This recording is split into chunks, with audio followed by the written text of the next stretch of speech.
Sit in the National Security Committee at the Senate level. Is this a worrying trend here in Kenya? Trevor, good morning. Now, let me just wade into your question. The scenario of abductions that we have in this country, or that we have witnessed, paints a worrying situation. It paints a worrying situation because we have no solutions in all the cases where abductions have been claimed. We do not have solutions, and we don't have solutions because it is the security apparatus that ought to provide answers. Only last week, we summoned various players within the security sector before Senate, and essentially when they appeared before Senate, and now you have figures from the Kenya National Commission on Human Rights on the number of abductions that have occurred. But as my colleague Nelson has pointed, there are cases of straight arrests. The case of Besigye, for instance, let me just give an example of Besigye that you have referred to. Besigye came to Kenya undercover. He did not he came into Kenya as a private citizen, and instead of going to a hotel, he went to an apartment from where he was abducted. So there was no information on the part of the government on at what point Besigye got into the country, and he was supposed to attend a book fair organized by the Honorable Martha Karua. Then he was not in attendance. I think the worrying trend would then be access, whether the border points of Kenya are porous and you can't notice certain personalities coming into Kenya. That's number one.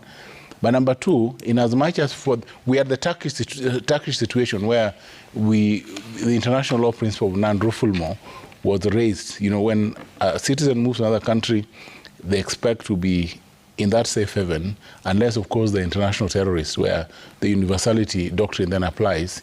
You can be arrested by any state.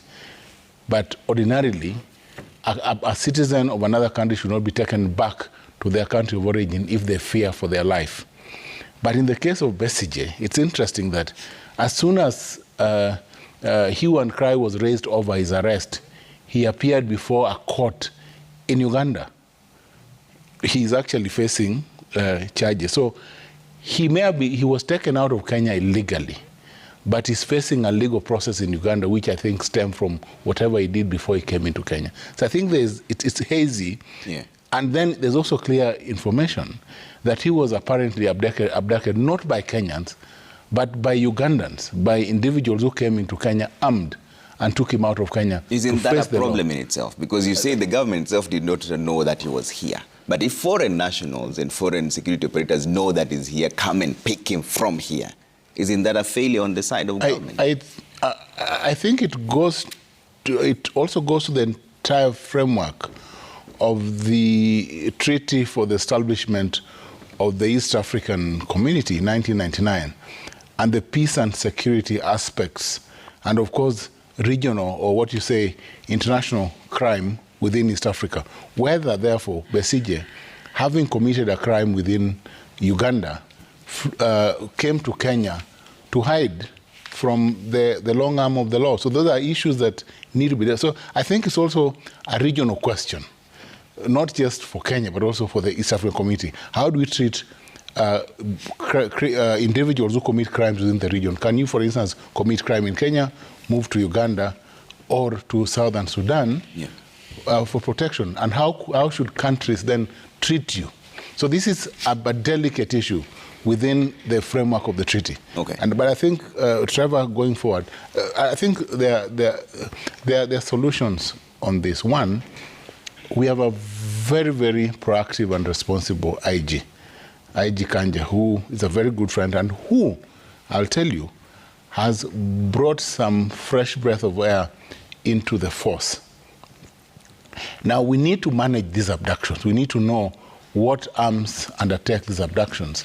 And we need to stop these abductions so that whoever is responsible, I think, should be brought to book. And as a security committee of Senate, I've told you, we have had summons to the security operators, and I think we'll continue to interrogate, including a report that was submitted yesterday by the Kenya National Commission on Human Rights. Because